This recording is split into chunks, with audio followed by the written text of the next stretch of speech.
Legend Total War here, and today we've got a rating your Doomstack video covering a Beastman Cygor Doomstack. So, going through everything here, we've got 15 Cygors, one of them being the Regiment of Renown Eye of Morschlieb, and we've got 2 Gorbals, 2 Bray Shamans, one of Death, one of Shadows, and we got Malagal, the Dark Gorman. Now, in terms of their traits, he hasn't bothered to trait farm that much. So we got 1 Fleet-Footed here, we've got one Nurgle's Foul Stink, so that's going to be useful. We've got a Determined one and a Confident one. Now, if they were all Nurgle's Foul Stink, that would make this army a hell of a lot more powerful for sure, especially when commanded by Malagor. And I think that if you are going to use this army, Malagor really is the best commander, unless you're going up against like loads of unbreakable units, because one thing, he's a spellcaster, and even if you don't want to use Law of the Wild, you can use his Arcane Conduit.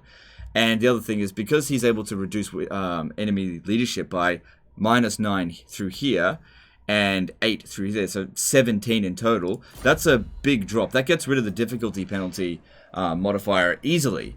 So he basically counts as, just in existence, as getting rid of the very hard battle difficulty modifier and also killing the enemy general, essentially, without having done those things. So the campaign difficulty, I think, is on normal, but the battle difficulty is on very hard. Anyway, let's jump into this battle here. It's on large unit scale, which means that this will be a little bit stronger than it would be on Ultra, because on Ultra, it's still just one entity and they shoot 1 rock, and that rock does the same amount of damage no matter what the unit scale. So if you really want to cheese it up using the Beastman and make this army as powerful as possible, you'd probably want to play on small unit scale, because it does the exact same amount of damage. The only thing is it's less accurate, but when you're dealing with huge numbers of enemies, if you don't necessarily hit the target that you were aiming for, you're probably still going to hit something, and that hit is going to be absolutely devastating on units that are only like 25 units strong, and a solid hit might kill half of them in one hit. Whereas if it was on Ultra, it might only kill,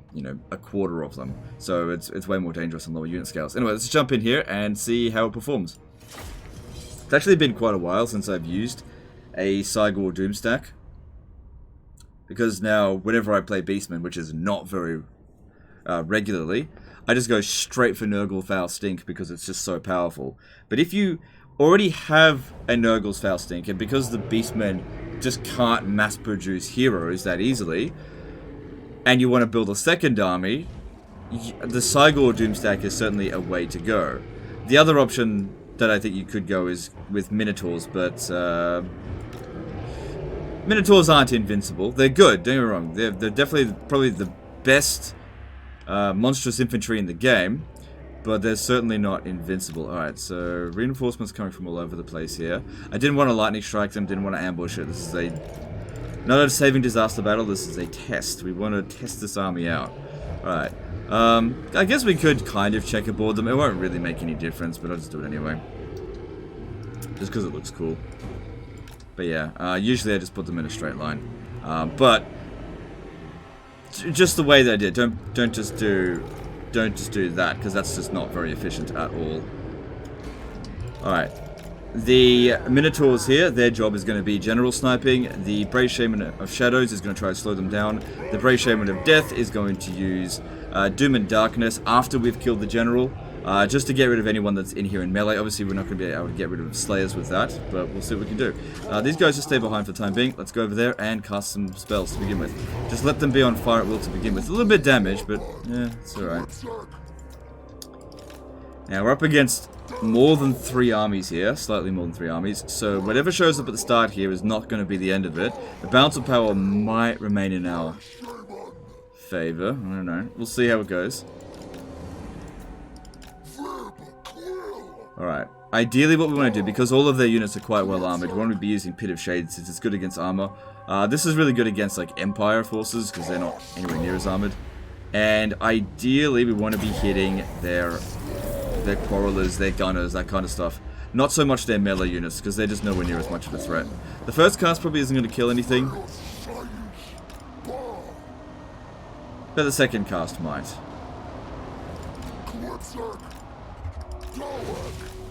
Don't want to overcast it because I don't want to risk a miscast.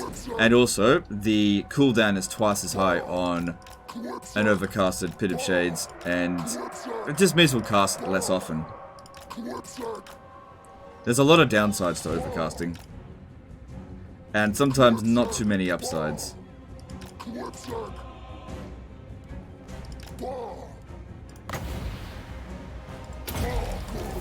So Beastman's actually one of the few races where death magic is definitely like really good for them, just because of the Doom and Darkness. They're the race that can really make the most out of it. Them and the vampire accounts. If you want to go Dread Incarnate stack. Just let them shoot at whatever they want. Don't worry about the grudge throwers. If it was like a cannon, we should worry about it, but those ones I wouldn't worry too much at all. Just let them shoot at whatever they want. I'm going to put them on guard mode, actually. Where's... Okay, there's Grombrindle. We do need to make sure we aim at him. No, sorry, not aim at him. We need these guys to go after him soon.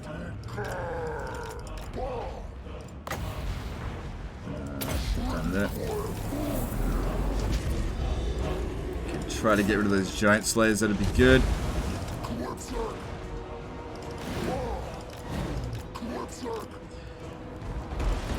Alright, cease firing just for a moment. I'm going to send the Cygors in now.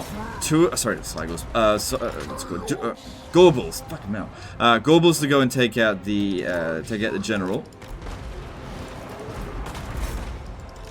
Just try to work on thinning them out. Because Doom and Darkness will be so much more effective if he's gone.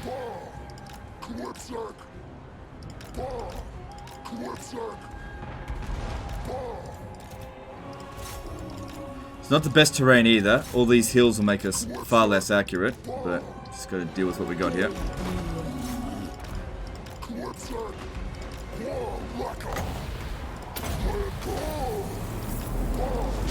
And primarily just focus on thinning them out so much that if they get into melee with us, they're basically just going to break straight away. Now, if we cycle charge into Grombrindle enough, we should be able to kill him without taking too much damage.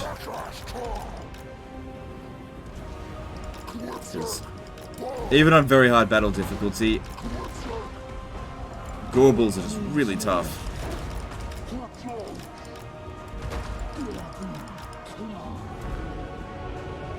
Okay, let them stop for a bit again.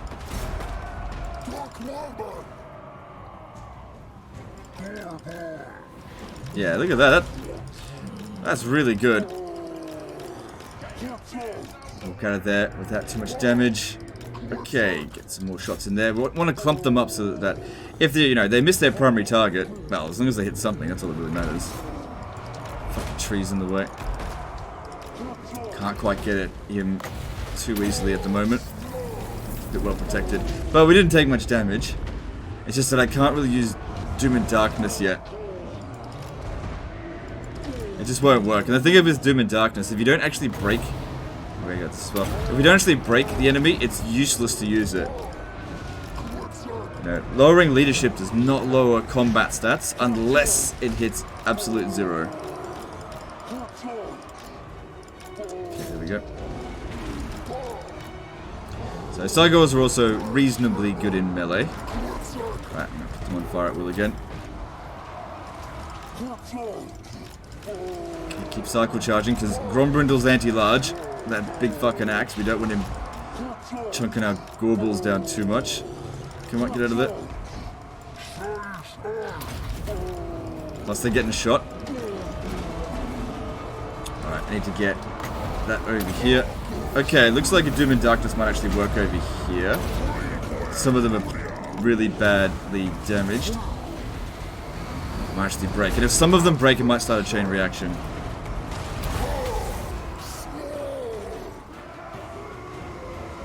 If we can kill him right now, that'd be great.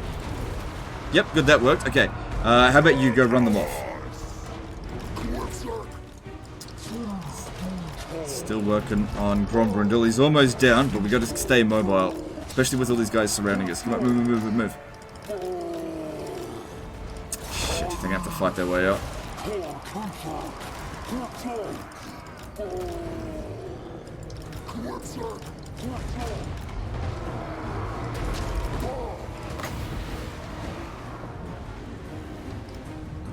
Here's pretty badly damaged. You'll be alright. Come on, gotta get rid of Grombrindle. Alright, aim for missile units. Let's get those to stop. Oh, this one here is really badly damaged. Come on, get him out.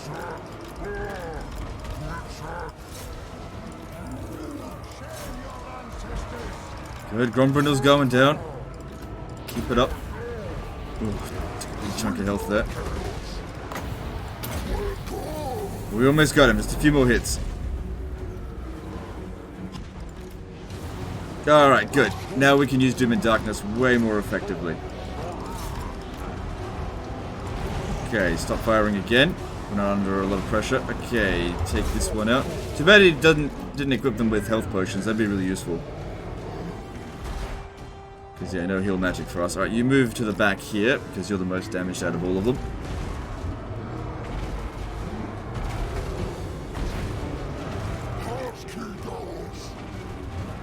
Not too concerned about the forces that are here attacking us at the moment, so don't need a Doom and Darkness just yet. Start getting ready for the next wave of attackers. Well, actually, we're the attacker. Next wave of defenders charging at us.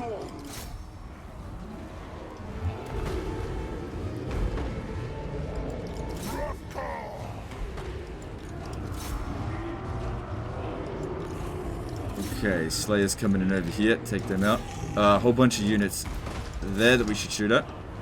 Alright, got 30 winds of magic. Go over there and harass them some more.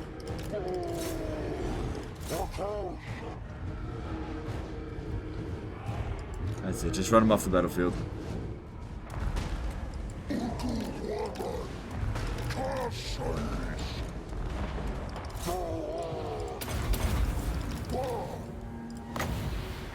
I think the two, what's it called, Gorbles and the armies are actually a really good choice.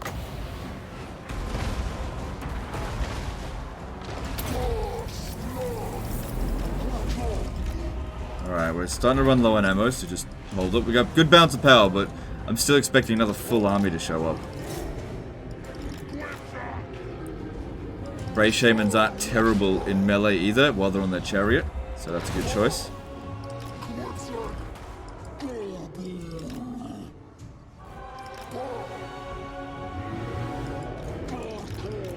But yeah, when dealing with large numbers of enemies and wave after wave of them, you really need to be conservative with your ammo. Okay. A few more shots here and there.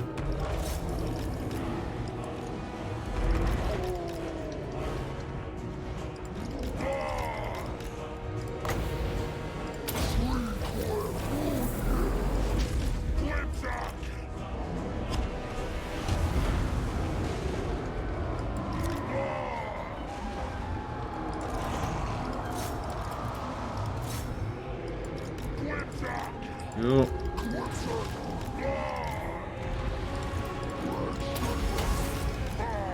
Oh, Malagor's got this as well. That could help. That actually really helped the Cygor, Gobbles.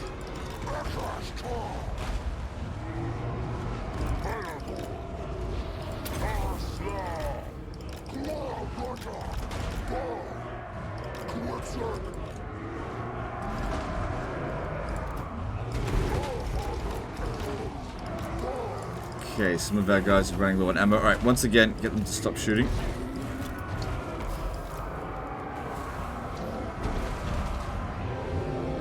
Alright, this looks like a Doom and Darkness spot right here.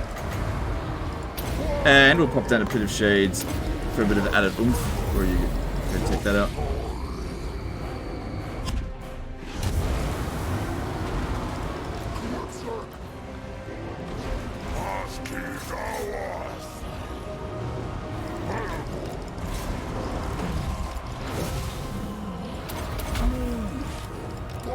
That's it. You're still shooting. No, stop that. If you're gonna shoot anything, shoot these guys over here. That looks like it'd be a reasonable target.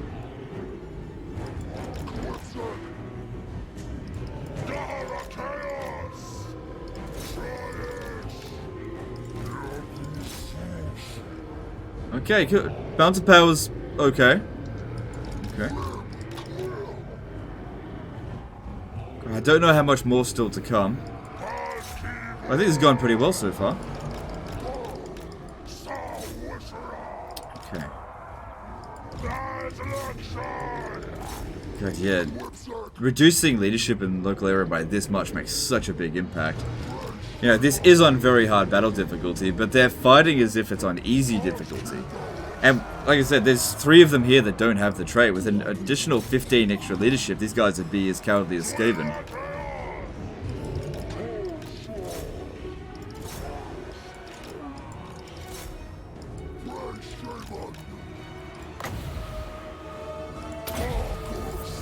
So just focus on thinning them out.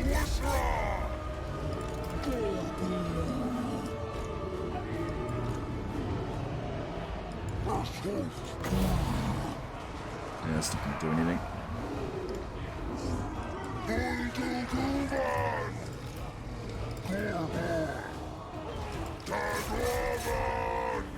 Alright, so far so good. This one's got a decent number of kills. Okay, we need some more wins. Are we going for reserves? Yeah, we've used up a bit more than half, I think. I think we start off with about 190. Get some more broken units. Alright, take out that one.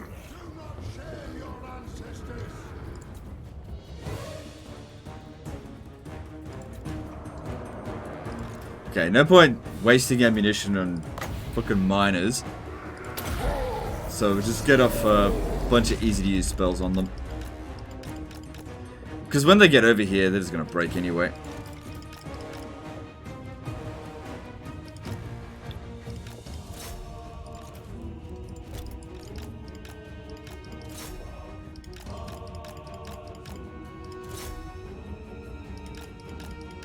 One thing that makes the Gorbals actually quite good is when their animation punches right through a unit.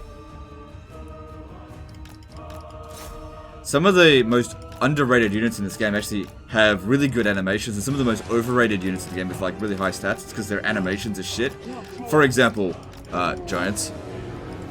Not that Giants are overrated. Okay, there's way more force over here than I thought.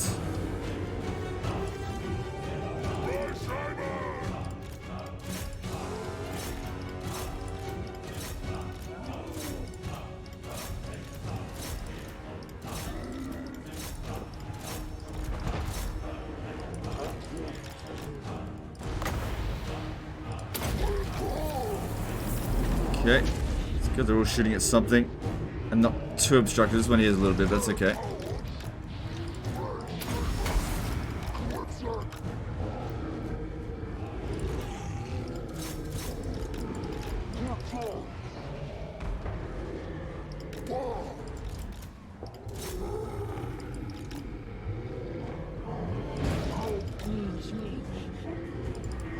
Yeah, Doom and Darkness won't be enough to get rid of that just yet. Gotta thin them out a little bit more. But I'm leaning towards doing that. Just give it a bit more time. Maybe I'll pop down a Doom and Darkness and a Devolve at the same time. Yeah, I think I will do that actually.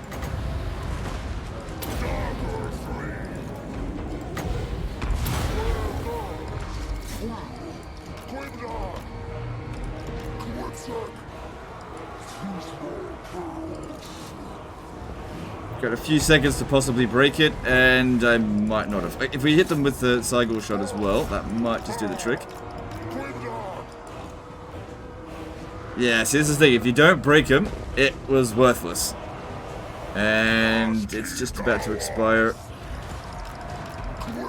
Got a few broken. It wasn't amazing, though. And it was a lot of Winds of Magic.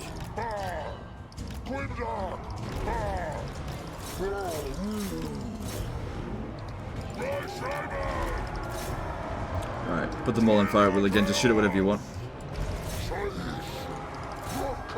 Balance of power's looking good. Don't think there's any more reinforcements coming in. Those guns are a little bit of a concern. And there's the army losses. Honestly, that performed really well. I mean, it is on large unit scale, so it performs better on this unit scale than it does on Ultra, that's for sure. But I think even on Ultra, you know, there was room for error.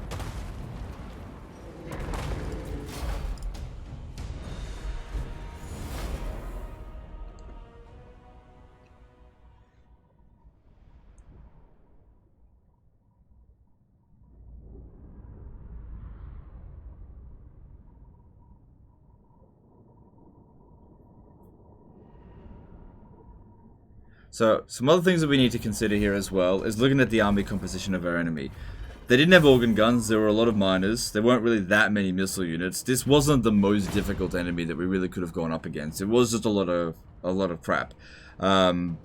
If we go up against like really late game high tier dwarfs, it gets a lot more difficult than this. You know, you got gyrocopters chasing after you, shooting at you with brimstone guns and organ guns shooting, flame cannons, loads of guns, iron drakes, and you'd probably want to have more of the Nurgle's foul stink to deal with that kind of stuff if you're going to use this.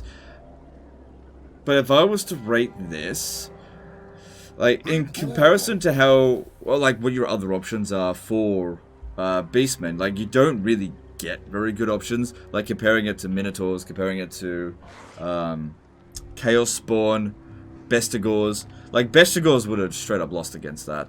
I think they would, or if we had one, we would have. No, I actually don't think we would have won if we had a full army of Bestigors, even if it was commanded by Kazrak. I mean, we managed to rout most of them, and some of these Cygors got quite a lot of damage done. The magic was quite good as well. So, rating this, I'd probably give it about 8 out of 10. Like, it's about as good of an army that you're going to get as Beastmen without going full hero spam. I'd say I would have given this maybe a 9 out of 10 if these other 3 heroes here had Nurgle's Foul Stink. It would have made this, like, it just would have been super easy. It seems like it's reasonably good in auto resolve. It's not difficult to use. Terrain is important. Then again, it is also on large unit scale, so I should take that into consideration. Maybe 8.5. Maybe between 7.5 and 8.5. It's not difficult to recruit. Well, I mean, you do need to get to tier 5 in order to recruit Cygors, but at the same time, your other options are just so bad.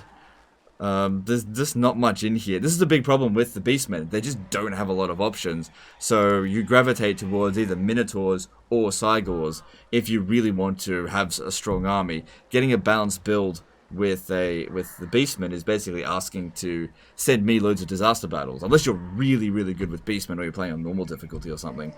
So yeah, I'd say about 7.5 to 8.5. But it's about as good as it's going to get without, like I said, without going full Nurgle's Foul Stink. That's the only thing that could probably make this army significantly stronger, which happens to be like one of the strongest armies in the game that you can produce. Anyway, that's the end of this one, guys. Let me know in the comments below what you think of the Cygor Doomstack, whether you agree or disagree with the rating. I think this was pretty fair. We'll see how we go. Anyway, that's the end of this one. Appreciate you guys, and I'll see you next time, fuckers. Bye.